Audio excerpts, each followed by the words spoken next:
So, hello. Good time of day. It's 1700 UTC. We're supposed to have our first DNSSD interim. Could someone in chat confirm that my voice is actually coming through?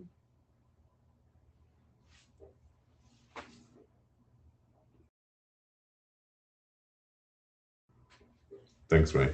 So I notice we're missing Ted and Asker, so I'm proposing that we wait a few minutes for them before we start. Also, Chris, our co-chair, is delayed for a few minutes.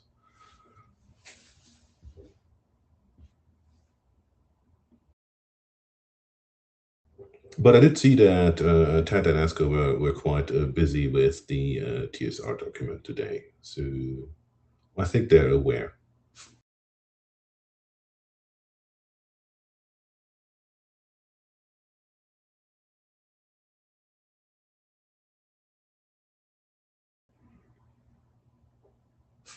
And I see that Ted just joined. So I was just saying we should wait a few minutes for Ted and Asker to join. Hello.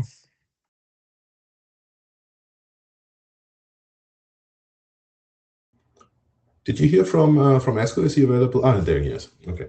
Yeah, we had a meeting right before this one, so that's why we're showing up right on time and not early. Or right. Slightly late, I guess, actually. I got a flurry of emails from your GitHub repository activity, so I knew that you were busy. Yeah. Yeah, I mean, I think I can summarize a little bit. I know we also probably want to talk about the multi-queue types first, but just a quick summary. We made a bunch of progress today, yeah, I'm hopeful that we can actually button this stuff up within by the next meeting. So. Oh, and Chris is also here. Hey. Hi, Chris. Great. Yeah, we were a bit delayed. We were waiting for Ted and Asker, so we have not actually started yet. Yeah, I guess we should start then. Shall I do this? Or Chris, do you want to do the honors?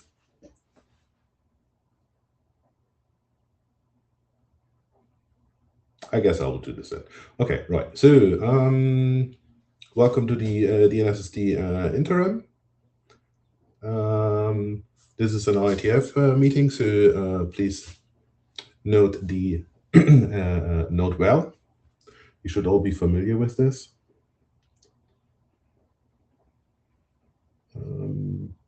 You all joined the session, so you're probably familiar with the meeting tips as well. Yeah, this is DNSSD. You can find the working group documents on GitHub. And this is the status of our documents. So the SRP document and the update lease documents have been published, and the multi-queue types document is with the RFC editor. Active working group documents are the TSR, which is current, and the advertising proxy and SRP replication have expired. We have a TSR and the advertising proxy on the agenda for today. And we have a bunch of individual documents, which we are talking about in the second interim. So the agenda for today is a quick update on multi-queue types.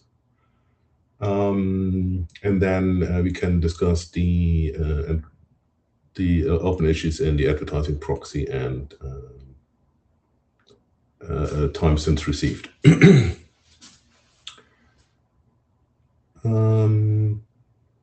Yeah, here's the quick update on multiple queue types. So we submitted the document as a revision 10 to the OSG for publication. Then we had a last call from December 12th to January 2nd.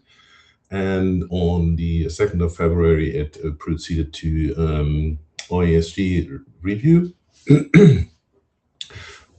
which resulted in a discuss from Matt, where from what I've gathered, he had input on wordings on the document, and he wanted that the document should also specify an API, which triggered a lively discussion in the working group that should really be out of scope. And yes, this discuss was then resolved by accepting the text edits, and the document is now with the RFC editor. Ray, are you happy with that summary on what happened with the document? Yeah, more or less. It's pretty accurate. In terms of what's happened since the document left the working group, the vast majority of the changes have been merely editorial. They didn't really change anything in terms of process for the servers, with one exception, and that is that the document now says that recursive servers may go out and fill their caches with necessary answers or requested answers rather than must do so. So I think that's really the only substantial, if you like, protocol difference that's arisen since this left the working group.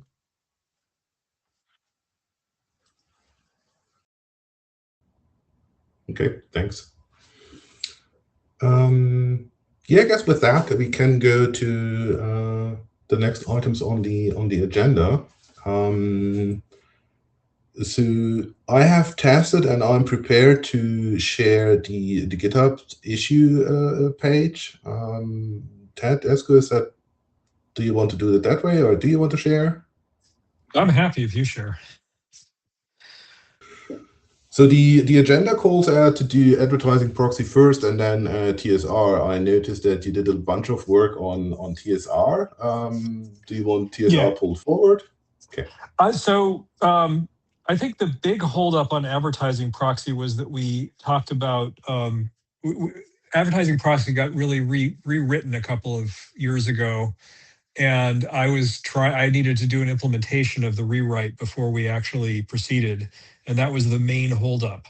So I just finished coding that like right before the meeting, like it compiles now, but I don't know if it works. So hopefully in the next week and a half, I'll be able to thoroughly debug it and get to the point where we actually can say, oh yes, we have an implementation, at which point I think that will address the big holdup. That's not to say there aren't other issues, but I think that was the biggest one.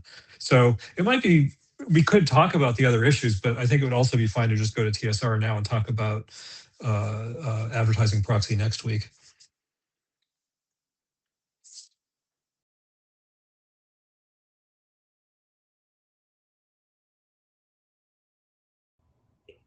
Okay, so these should be the open issues for TSR. Please take it away.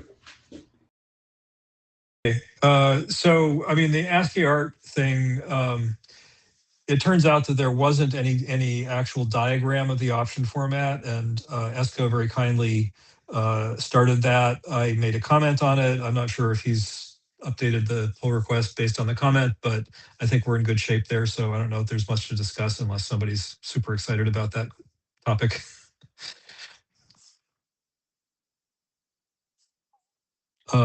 And then the next one, putting field names in single quotes, that's just a simple editorial thing. I don't think we really need to dig into that.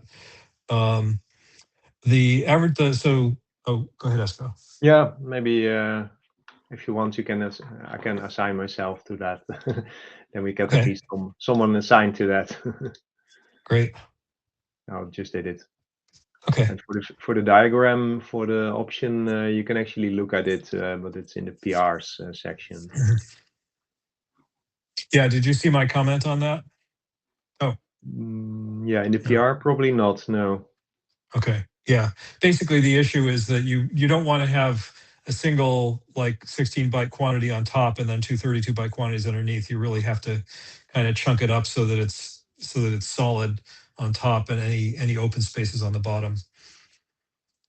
Oh yeah, that's possible. Yeah, so that can move things around there.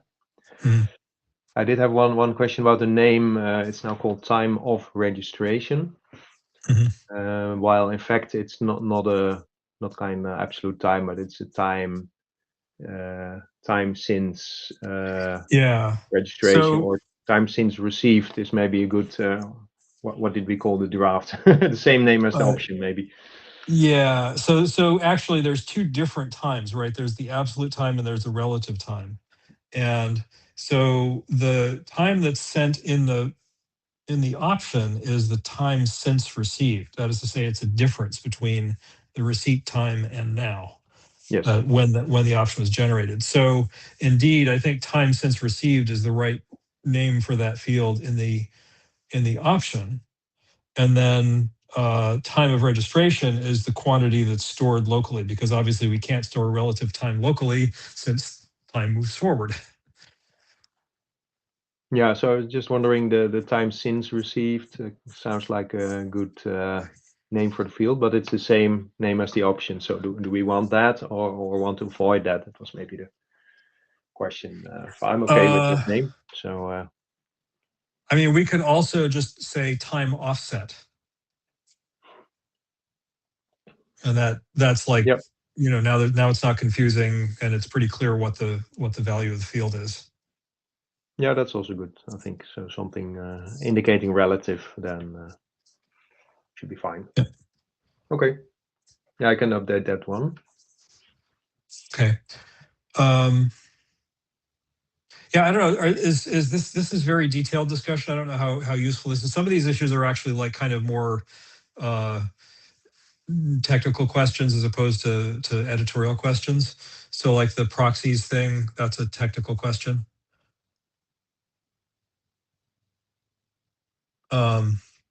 So let's see. Oh yeah. So the issue there was that we with proxies, there might be multiple proxies, and each of those proxies could potentially answer any MDNS query. And in fact, in RFC 6762, section 7.3, I think, I looked it up, it describes a behavior for ameliorating that problem. However, unfortunately, the behavior that it describes doesn't work very well with Wi-Fi, because Wi-Fi beacon intervals are or can be similarly long to the timeout that's specified. So it probably makes sense to do something to talk about how to fix that. But one of the things that I'm realizing about the work that we've been doing here is that as we go through this, we discover issues that we'd like to explore further. And if we delay moving forward on the existing document until we've resolved all those issues, we will be in the situation that we are indeed in right now, which is we haven't published anything. And I think that's happened already. I think it was actually good that we delayed before, because the previous iteration of the document was actually broken. But I think the document as it stands is good enough. And also the text in 6762 just needs to be updated generally. It's not just, it needs to be updated not just for this use case, but for all use cases. And so I think it makes sense to declare that out of scope, and that's what I proposed for this issue. Like we do need to write a document that talks about that, but I don't think it should be this document. Yeah, actually, so the base behavior of not sending duplicate answers was already defined. Yes. So I think you're saying that just the timing of that Right. timeout defined there is not ideal for Wi-Fi. But yeah, that's not something we need to solve here. Yeah. Exactly.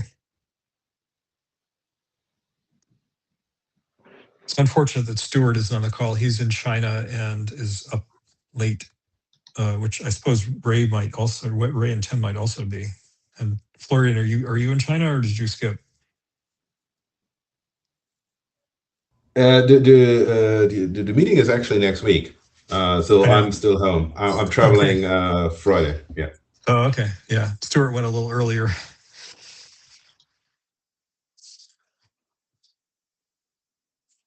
Okay, so I think that unless anybody has any objections to that approach, I think that's the approach we're proposing to take. And we can bring it to the mailing list.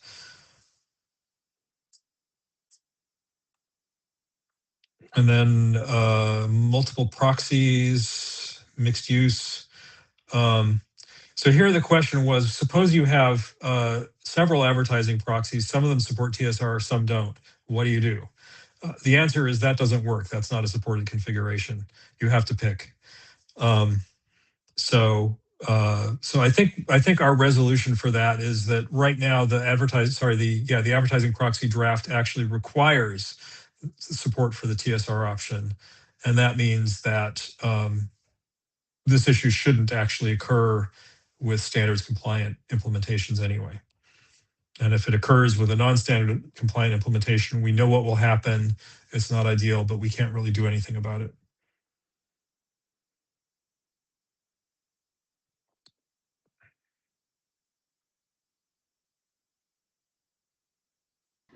So yeah, I think when I was writing this issue, I also considered other types of proxies. So not necessarily advertising proxies with TSR that we are considering here, but just yeah, kind of more generally.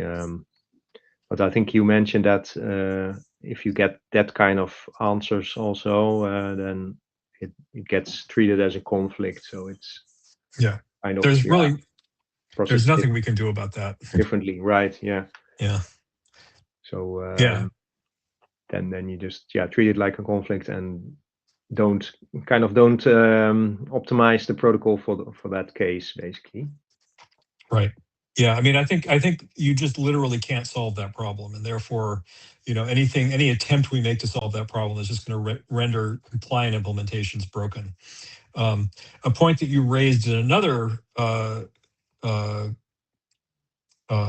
problem, or sorry, what are these things called? Issue. Thank you. Point you raised in another issue is that you could have a non-proxy device that uses SRP sometimes. For example, just as an example, advertising proxies don't have to use SRP, but in this case, it uses SRP sometimes and not other times. And how does that work? That was the thread plus Wi-Fi device, basically that roams from thread to Wi-Fi and then switches to its native MDNS whenever it's on Wi-Fi.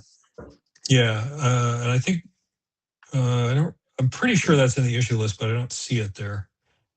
Might be down at the bottom. I think I made it somewhere earlier on indeed. Yeah, so if the data is exactly the same, I don't think there is a conflict. But if the data then changes slightly, then you automatically get a conflict.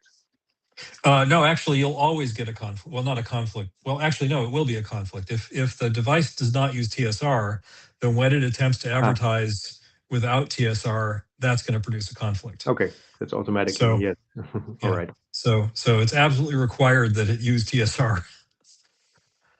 Yeah. Okay. Yeah, but that's a very specific case indeed. Yeah. For the issue 17 that we were discussing, I did find that we do not have a section basically that's called like processing MDNS messages without TSR.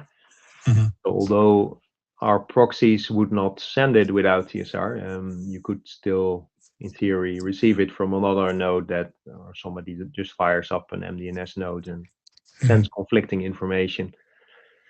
So I think we would need something like a section that also says, okay, what if you receive basically conflicting data without the TSR option in there? I think we only talk about conflicts on registration at this moment. We don't talk about conflicts that happen later if it's already registered. Well, the text is not actually.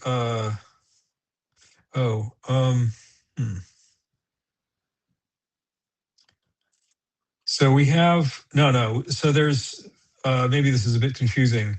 We have validating 3.1 is validating requested local registrations. 3.2 is probing, so that's on the net. Probing names. 3.3 is processing questions for which TSR data exists. And 3.4 is processing messages containing TSR options. So let's see.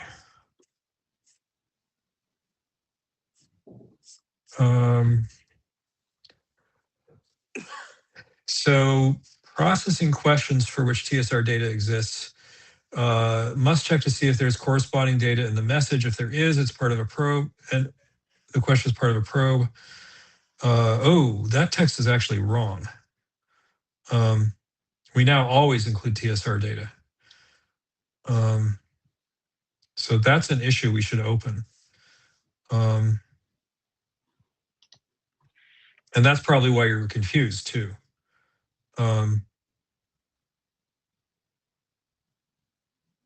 Right.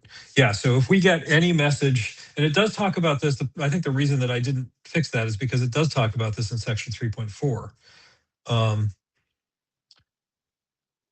But yeah, you're absolutely right. So we should I'll open an issue, assuming that I have the issue tracker available to me. Let's see. Yes. Okay, so I'm going to open an issue just to say,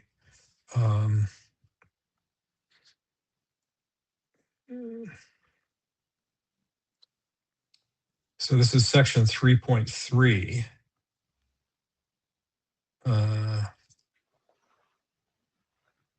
Says,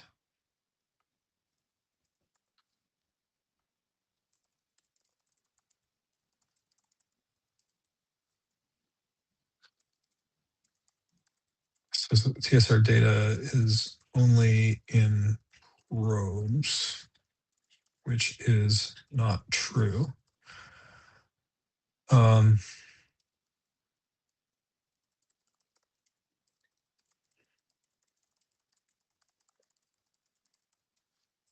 Okay, so I'm just taking a very quick note on that. Okay, and then the other issue that you were talking about, did you already have an issue open for that? This was the Yeah, it's basically I put that in number 17 at the end, and last comment. okay.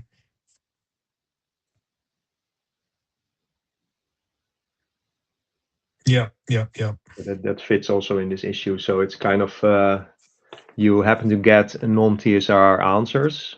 So it's not really about probing, but just somebody answers with kind of conflicting data, basically. So you need, even though it might or should not happen officially, you still need a way to resolve that. And it's not during the registration at the moment because the data was already registered.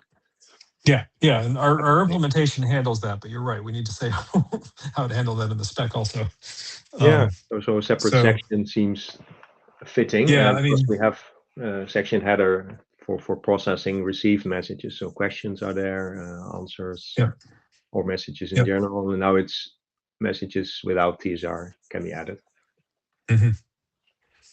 Okay, so should we have another issue for that, or is this okay? Yeah, I think it's okay to leave that at 17. All right. I should probably write that text. Does that sound right? Yeah, if you have a proposal, then okay. Go ahead. All right. I'm just going to assign this issue to myself then. Okay, cool. I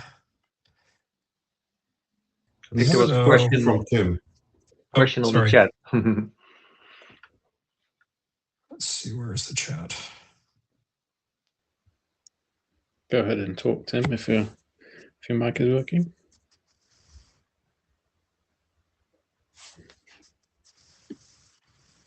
Not working. Okay. Okay, so this question. Or maybe it is working. It is.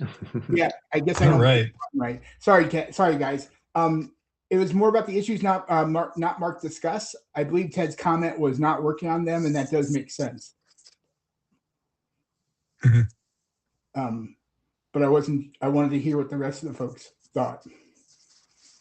No, but I think I labeled a few of them discuss that obviously needed to be discussed, and I think the others that are not labeled are either just editorial or still need to be decided whether we should discuss them, or I didn't understand them even. That are a few of them. Right. Well, Though, I mean, those are all good things to bring up, right? So what I was saying is we probably shouldn't waste this meeting time on purely editorial Yes. questions. So, Right. but there are, like, for example, conflict detection due to partial sends. I don't know if you want to have a conversation about that, but that's definitely not editorial.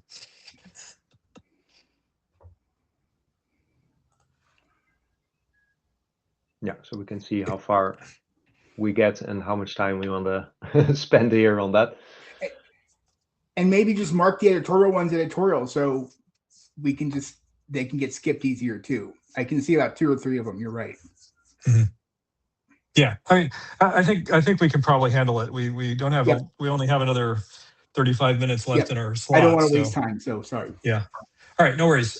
Yeah, so we could talk about this one briefly. I mean, the issue here was that the way MDNS conflict detection works for non-TSR is that it needs to have a complete set of answers in an individual MDNS message to compare against what it has in its authority database. And if those two don't match exactly, that's a conflict. But the problem with that is that when you're a proxy, your MDNS message can get really big. And so it's possible to wind up with some parts, some probes or some announcements being in one message and other probes or announcements for records on the same owner name being in a different message. And so back in the bad old days, we were getting conflicts in that case. But now that we're treating TSR as a stale indicator rather than a conflict indicator, we don't need to do that check. And that was the point of this.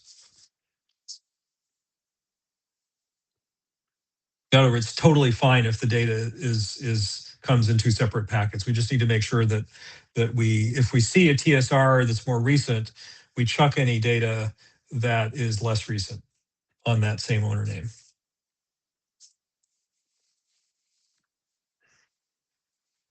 Yeah, is there also an impact here if you would get some advertisement that does not use TSR, or?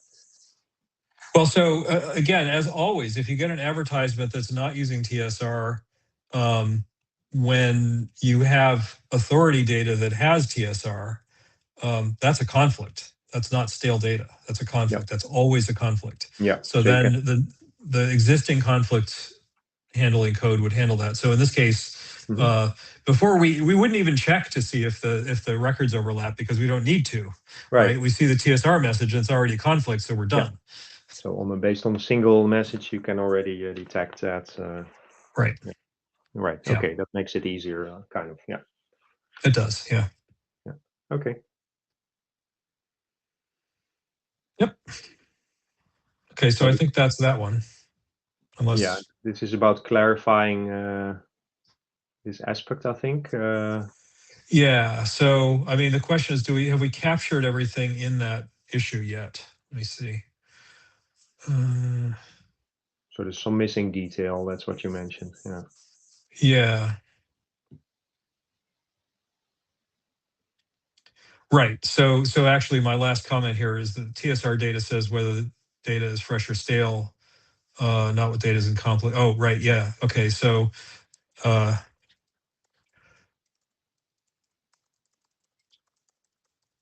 just adding a comment here. Additionally, if we get a non-TSR message and we have TSR data locally, that is immediately a conflict, which we already say in the document, although we may want to clarify it. That's immediately a conflict, and so we don't actually care about the partial send issue in that case.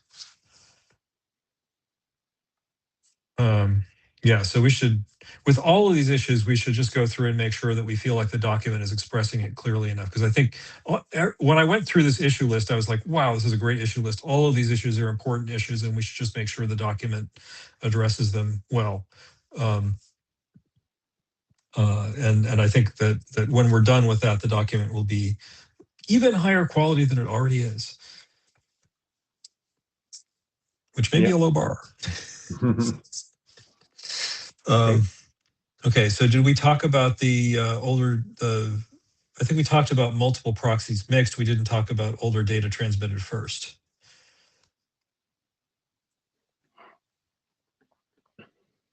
That's number 16. Yep. Okay, so in this case, let's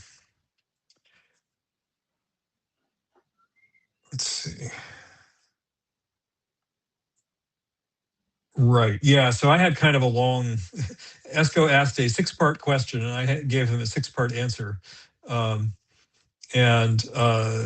The upshot of that. So basically, the question is, if a proxy has newer data, and so we have this duplicate response suppression stuff that's specified in 6762, and so if we get a query.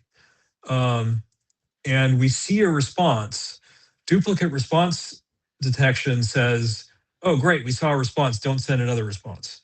But in the case where the response is stale, that is to say, we have data that's more recent than what was in the response, authoritative data that's more recent than what was in the response, then we don't count that as duplicate. So, the document kind of implies that, but it doesn't say it explicitly. And so I think we do actually want to update the document to address that. Another question that Esko raised is what if the querier already got the response and is already using the stale data, and then we send additional data that is less stale? Well, that's just going to do what it does. I mean, the network is always in an evolving state, right? So it can always be the case that you do a query and you get a stale response, and then shortly thereafter you get a more correct response, even if we weren't using TSR at all. So so in the case with TSR, it's what you're gonna see is that if the data is different, which it isn't necessarily different, but if it is different, you'll see a remove and an add at that point. You'll see a remove for the stale data and an add for the not stale data.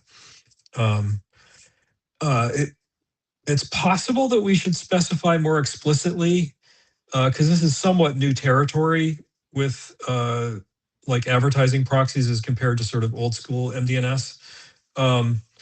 You might have, let's say you've got, think of it as like a DNS zone. It's not, well, it sort of is, but think of it as a DNS zone.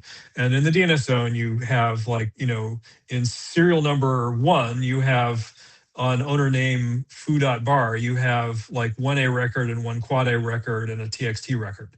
And then in serial number 2, you have no A record and you have 2 quad A records, one of which is the same quad A record, and you still have the old TXT record. So the updated message is going to have no A records. It's going to have 2 quad A records, one of which is the same, and 1 TXT record, which is the same. So what you should see from the responder, if you're the client that's doing the query, you should see a remove for the A record. You should see nothing about the A record, the quad A record that didn't change. You should see an add for the new quad A record, and you should see nothing for the text record. So does it make sense to actually explicitly write that out in the document? What do you guys think? So the one sending this was the one with the stale data, right? You mentioned there. So, well, there's 2 senders, right? One has stale data, and then the next one has fresh data. And the stale data might overlap with the fresh data too. It might be that some of it's the same and some of it's different. Mm-hmm. So should we actually explicitly describe what it looks like when that happens in the document? It's easy to do. I just did it. So we could just kind of describe it by example if folks think that's useful. Okay, to me that sounds useful because yeah, I'm not 100% sure what would happen at this moment. So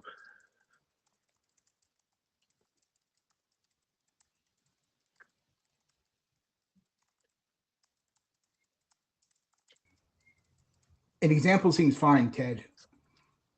Okay. Even if it looks like an appendix or something, right? Yeah. Yeah, appendix is a good place if you have a very really concrete example like this. Yeah. Yeah. I mean, I think we don't really need to specify. I don't think we need to specify any behavior because, in a sense, if we specify behavior, we're saying we're specifying the user, the API, and yeah. We tend to avoid that. We don't have to avoid it, but we tend to avoid that. And I think it makes sense to avoid that here. So yeah, I would say, we can use an example based on an existing implementation and say very clearly at the beginning of the example, this is not normative, but this is an example of how this could be done. So. Okay, sounds good. Okay, so I've just added some text saying that that's the task, and I can do that one. The general rule was basically then the stale response is treated as no response if the device has newer data. Right. Well, that's for question 1, which is I think yeah, right. So for question 1, yes, definitely. If you receive a query and you see stale data go by, you do not suppress your fresh data answer. You definitely send your fresh data. And for 2, giving an example, for 3, should the client wait a specific time? My answer to that, which I feel very strongly about actually, is no, because this shouldn't actually ever happen, right? In principle, with MDNS, when you're publishing new data, you announce it, and that's done with a multicast, which everybody who is publishing that data should see.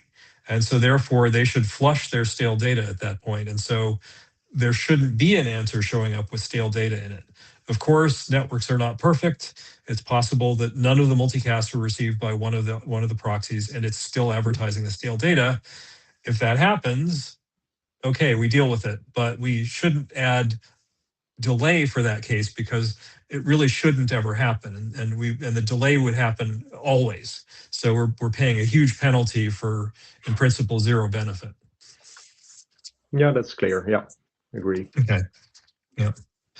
And then let's see, and 4 was just further exploration of that. 5 was talking about access points specifically. Advertising proxies, actually. Oh, advertising proxies. Thank you. Okay, I was like, really? Why is he talking about access points here? Yeah, no, Okay. I should write. So my answer was totally wrong. Yeah. I should add ADVPs or something. Yeah, that because it's too similar. Yeah. AP, not the right word for that. Right. Yeah. I think it's already answered. Also. Yeah. So. Right, from the previous issue, like access points, advertising proxies that don't support TSR are broken, and hence we don't need to specify how they behave. Yeah, that's right. So the ones without TSR, yeah. Yeah, and what I would expect is that in fact duplicate suppression would happen because that's what 6762 says. But we don't need to talk about that. Right. Yeah, that's not in our scope here for TSR. Yeah. Exactly. Yeah, so I think that's that one. Okay. So also assigned to Ted, I think, because you mentioned. Yeah, I just grabbed it. That should be okay. Yeah. Just I've not managed to make any progress on IETF documents in a long time, which is frustrating and embarrassing. This is actually A, pretty simple, B, pretty straightforward, and C, I actually have time this week and next week. So good Lord's willing and the creek don't rise. I should be able to do all the stuff I assigned to myself. Okay. All right. So additional API considerations. I don't remember that one. I know I looked at it. Oh, I added it.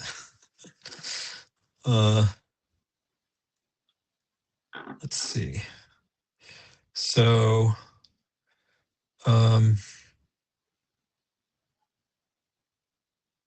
oh yeah. So this is actually kind of interesting.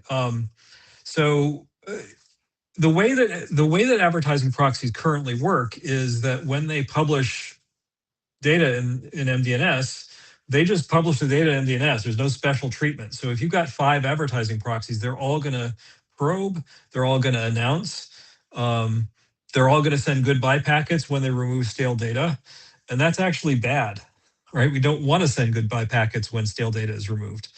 Or actually, I'm not sure that we do send a goodbye packet specifically in the stale data case, but anyway, the point is there's actually a bunch of issues around that are not addressed by existing APIs. And so it would be useful to have APIs that allow us to say things like this is something that's already being advertised. You don't need to probe it. You don't need to announce it, right? We should be able to say, remove this, but don't send a goodbye packet, right? Just like things like that. So what I propose here is to just add a section, and this is not like normative requirements for APIs. It's just add a section that talks about these issues, that describes these issues, and then suggests, that implementations could add support in their API to enable the proxy to say specifically, this is stale, don't send a goodbye packet. This has already been announced by somebody else. Don't send a probe, don't send an announce. And also, like, one of the things that we've also talked about is saying, I am primary for this, always respond first, or I am not primary for this, don't respond unless you don't see a response within 500 milliseconds or something like that, which is the thing that we were talking about in the previous thing. But the problem with that is we haven't really explored that or figured out how to make that work. So I don't think it makes sense to talk about that particular API behavior. But I think the other stuff we can already talk about. We already understand what we should do sort of generally. And I think, I hate to say it, but I think we're probably going to want to write a follow-on document at some point that updates this based on lessons learned. So that's sort of the normal way we do things in the IETF anyway, so I won't feel guilty about it. Does that sound all right? Yeah, sounds good to me. Okay. All right. Obviously, anybody else chime in too. Okay. And then, the distinguishing between conflict and stale, I think that was the error message one. Not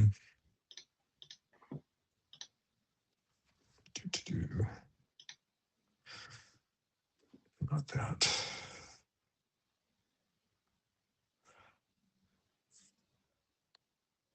Yeah, this is just about wording, right? Yeah.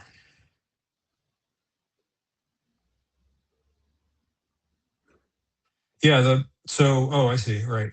7-day maximum for TSR. Yeah, didn't you already have a pull request for this? No, there's nothing yet. No. Okay. Just was a bit brainstorming about what the title could be. Oh, yeah. Right. Okay. Yeah. So, yeah. Right. So if it's expected if a conflict. Yeah. So we definitely, is that still in the document? Wow. I can check. I have here. Yeah, it totally is. Timeless. So it is. Yeah. Yeah. There's, let's see. Right. Right. So it is expected that if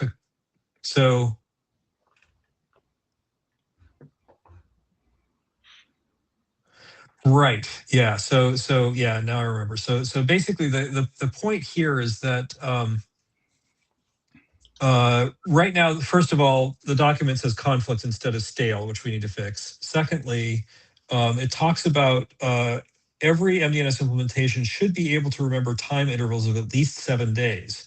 And that's not actually really the issue. If an MDNS implementation has data that's been around for longer than 7 days, well, actually, I suppose it is, because right now MDNS responder actually can't remember can't remember how old something is if it's older than, I can't remember the exact time. It says 7 days. It says it's clamped to 7 days. Right. Yeah, no, that number was chosen. The actual number in MDNS responder, which is the implementation I was looking at, is somewhat larger than that. But the thing is, the way we store TSR records is we store them as an absolute timestamp, not as a relative time. So I think, so if that's the case, then this really isn't an issue. And I think it's reasonable to do that, right? So, so I think this is maybe like, I need to figure out what this section should say. But I think it should be pretty straightforward, and we shouldn't in any case, like, say something that's bogus just because there's something weird about the way MDNS responder handles time.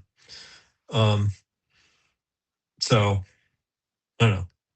I mean, the reason that MDNS responder is weird about how it handles time is because it has to run on Unix, it has to run on Windows, and historically, it also ran on embedded operating systems, and we still would like it to be able to do that. Like, so for example, if you've got I don't know, a Matter device that's got Wi-Fi in it, that's kind of an embedded device but has enough space to run MDNS responder, which is not, MDNS responder in principle is not that big. So that device might not actually have wall clock time at all. So then, we're just basically remembering how long it's been since the device booted or something. So yeah, sorry, I'm like babbling here, but I think that we do actually need to say it's okay if time intervals longer than 7 days aren't represented accurately. And what I said in the comment was probably actually wrong. So let me update the comment.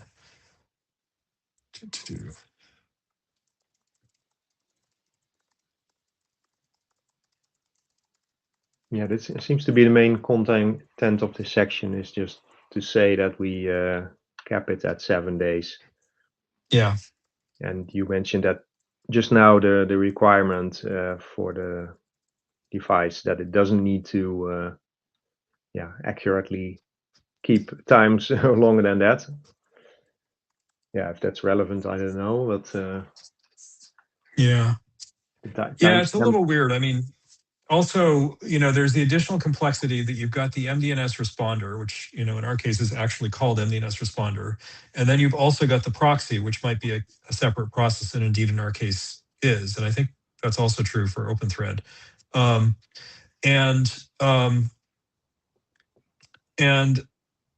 the code that I wrote, the SRP proxy, just stores things in Unix time. So this issue doesn't even exist in the SRP proxy. And generally speaking, registrations that the SRP proxy does, it's likely to, they're likely to either be renewed or the device is going to reboot. And so even if we store it in stable storage, when we re-register it with MDNS, the time that we registered it, I don't know. But no, that's still an issue because we're telling MDNS responder what the time delta is. So I don't know. I need to think about what the section should say. I'm also a little bit feeling like, yeah, okay, maybe we should still clamp the timestamps because it sort of makes sense. But there's one thing I should probably just tell you guys about this. It would be good if we had a full group here, but we don't. So we did a bunch of work recently. There's this issue on Thread where SRP packets are actually kind of big, and we'd like to avoid having a thundering herd of SRP packets when the SRP server publishes its contact info. And so we decided to add this thing where we cache SRP packets historically. And that means we're caching the contents of the packet as a hash, right? So we do a hash of the invariant parts of the packet, and we remember the key tag as an identifier, and we remember the entire packet as well. And so that means that we actually, in principle, have information about clients that have registered for who knows how long. And so, but always when that happens, we're not actually going to use that data unless the client tells us to. So the time that the message was received is actually when we receive the indication from the client that's basically just a hash of the packet saying, use this packet again. And so the timestamp is still going to be recent. So yeah, okay. So I guess where I'm going with this, and I apologize for how long I've been blathering on about this, but I think where I'm going with this is that the text is basically correct already. And so the main issue here is we just need to fix the language. So it talks about stale versus conflicts.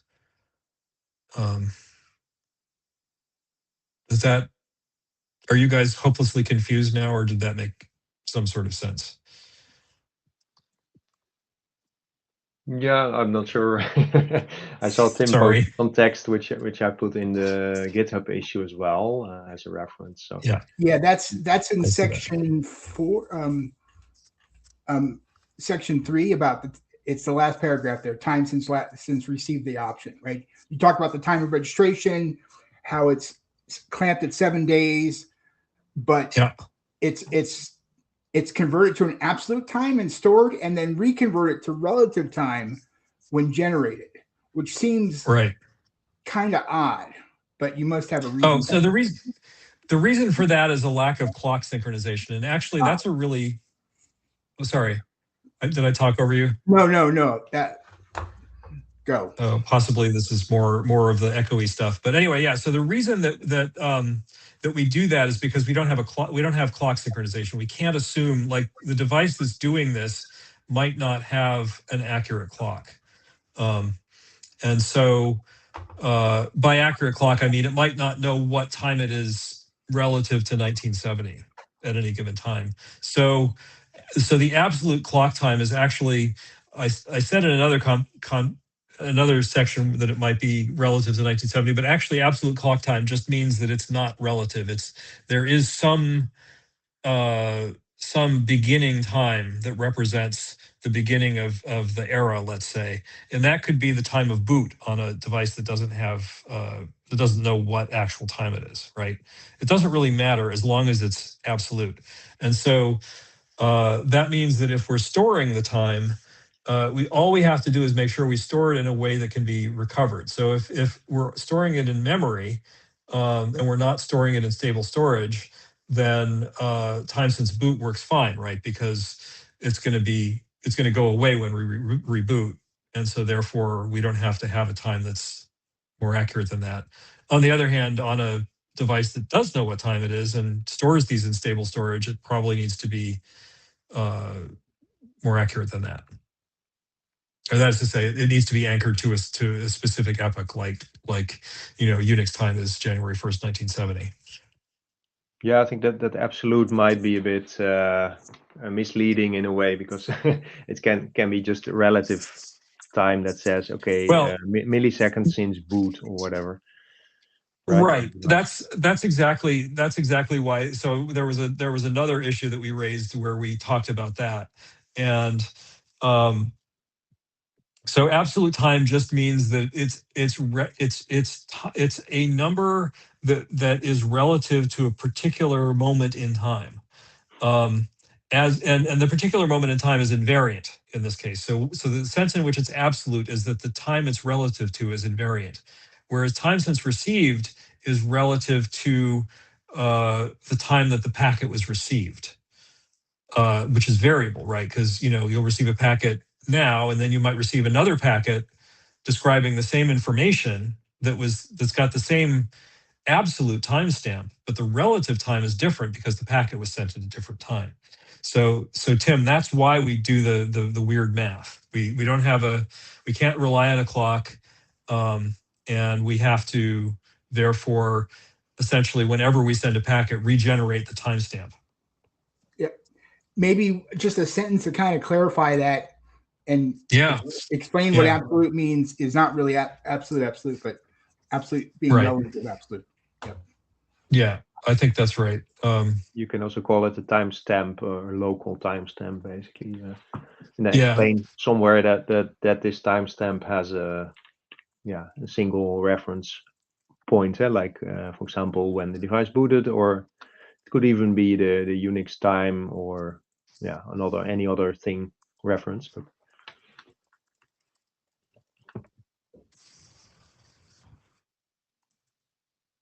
Okay, but it looks like then, as Tim mentioned, that the 7 days was also discussed in another section, coming from another section. Yes. So it looks like we have Yeah. a little bit of duplication here, and without referring to the original requirement.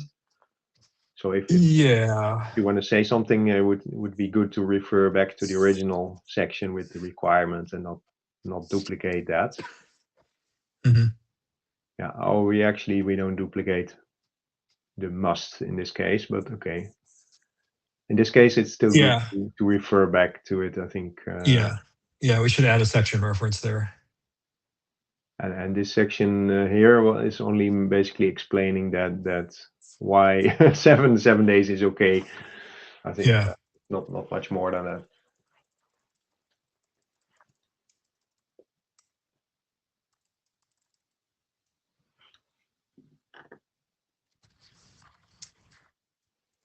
Okay. So we collected some comments now. We collected some comments here in the GitHub issue. Yes. I just added another issue, which is add a section reference for the 7 days text in section 6. Okay, so yeah, we don't need to rediscuss that. So I think we know what to do here. We need to change the language, and then we'll add that reference. Okay, sounds good. Mm-hmm.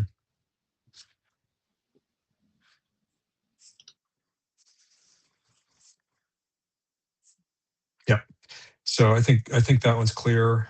What's our next issue?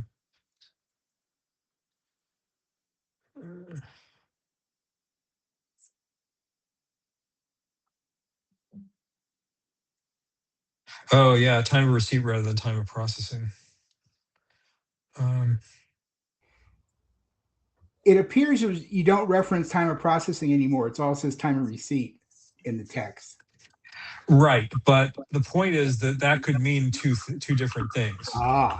And so one thing it could mean is I am in my event loop and I just got a packet and the time is currently T, and therefore the time since received is 0 because T, now minus T is 0. However, it could be that my inner loop, that my event loop is really busy, and it's actually been like 30 seconds since that packet actually arrived on the interface. And so now I have a 30-second inaccuracy. Usually it's not that big. Usually it's more like 3 or 4 or 5 seconds. But there's some inaccuracy, and that can actually result in data appearing to be stale when it's not, or fresher than other data when it's not. And so what this issue is about is that we should say in the document, if you have the ability to get your operating system to timestamp the packet when it was received, that's the timestamp to use and not the time that you process it. That's the point of this text or of this issue. And we did an implementation of this after having seen a bunch of weird behavior around stale data when the system was busy, and that problem just went away. So it's definitely worth doing. Speaking with no hats, I think that's eminently sensible. I was thinking we could also add, I've seen in other documents you can add something that says, by the way, in Linux the option is this, and in Mac it is this. Well, just giving some examples to help the implementers. Sure. Yeah. I mean, that could show up in an appendix, I guess. Yep, it can. Yeah. Okay. Yeah, that's a good thought. Since we're at the hour, I just wondered whether each of you are willing to continue a bit longer, because I can, but it's up to you. It's actually dinner time here, and I'm on the hook to cook dinner tonight, so I can't stay much longer. I think we're pretty close to the end anyway, actually. So, yeah. What I would suggest is, as a next step is, like I said, I have a bunch of time, I hope, in the coming week. There's IETF, but my IETF workload is relatively light because 2 of my main meetings are not happening at IETF. So I should be able to make progress on any issues that ESCO hasn't claimed. Although ESCO, if you see an issue and you know how to solve it, oh, there he goes. If you see an issue and you know how to solve it, and you want to claim it, I'm not objecting to that. I'm just saying, like, if it's not claimed, don't start working on it until you claim it. And let's try to get this document into shape to publish, so that we can sort of decide whether we feel like we're ready next week. And then I'll also iterate on the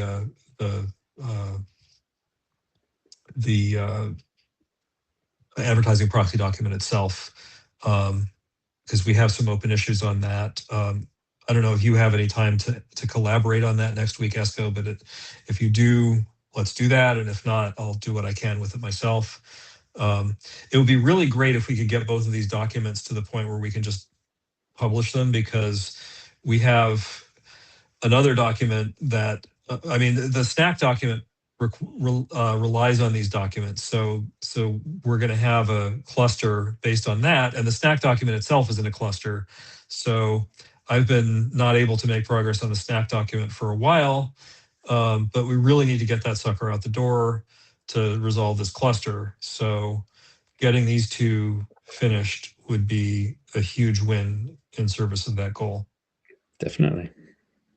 Okay, there were also some other plans for how to move those documents along, at least the one that was now stuck on SNAC.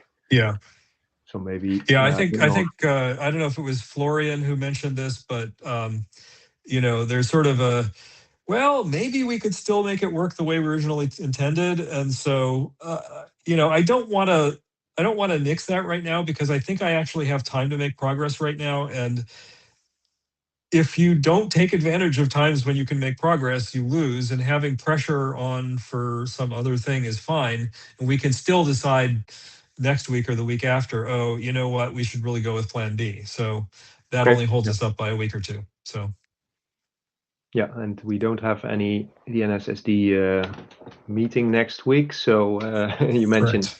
Next week, but we don't have that particular constraint. I've got like DNS op and 6-man and stuff like that, but nothing else. Yep. So I did not make that comment. You might think of Eric, maybe? No, I don't think it was Eric. Eric was sent a mail about that, yeah. So that was some options how to move forward. Eric started the thread, but somebody replied. Maybe if it wasn't you, who was it? I'm curious now. Tim, maybe. Tim Sharon from 6-man. Oh, that makes sense. Yeah. And I had responded to that and pointed out to him, well, don't hold your hopes up, because there's no SNAC session and no DNSSD session at the IETF. Yeah.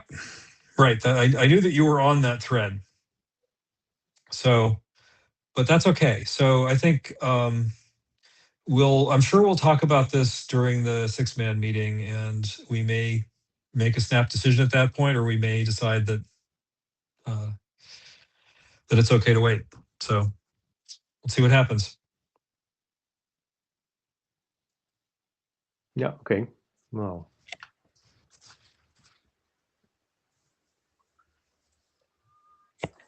Sorry, Esko, did you want to add anything? No, just thinking that how long are the authors of that that waiting document prepared to wait, right? Because it's talking about advertising proxy, which is currently not even in a working group last call state or whatever. So there's a lot of stages still to be done before it can basically help advance the stuck document. So and it can take a lot of work. Even ISG review can be a lot of work also. So yep. Yeah, and you don't actually advance until the document is published. So the cluster gets published all at once. But we can only do what we can do. So I think what we should do is try to take advantage of the available energy that we have right now, get as much progress as we can done. If we get to the point where we can do a last call, great. If we don't, well, that's what happened. But and entirely orthogonal to that, we can figure out whether the authors are willing to wait or not. Because I think it actually, the solution I proposed of just not making SNAC a normative reference for the SNAC router option actually solves the cluster, I think, adequately. So we'll see what they say. But I totally agree. Yes, we should try and get as much of this progress made, because that helps us all, doesn't it? So yeah. Yep. Yeah, there was also one thought I had. So you have the RFC basically that defines the SNAC router flag, and what if you could make the reference to SNAC informative? Well, that's exactly what I was saying too. Yeah, you were saying that it's too, not right? actually. You don't need to read the SNAC document to understand what is said in the SNAC router flag document, and therefore it actually isn't a normative reference. We just made it one because it sort of seemed like it was. Well, at the moment it is, because it kind of heavily refers to it. So otherwise you don't even know what you're talking about. But you could in principle decouple it if everyone agrees on that. Mm-hmm. So you just say, hey, we define this bit and this is approximately what it does, and you can react on it without going into the details that can be in another document. Yep.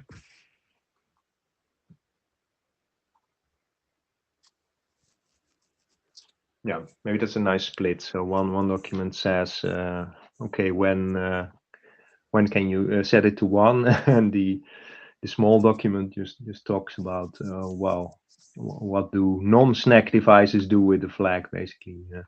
Exactly. Which is much easier. Yeah. That was the original goal of separating it out. So. Yeah. Okay. All right. I think we should probably end then and let people eat. Thank you, everyone, for your inputs. Thank you, Florian, for saving the day with the start of the meeting and running the slides. And yeah, no doubt we'll probably bump into each other remotely during the next week. Looking forward to it. Yeah, see you there. Okay. Bye-bye. Thank you. Bye.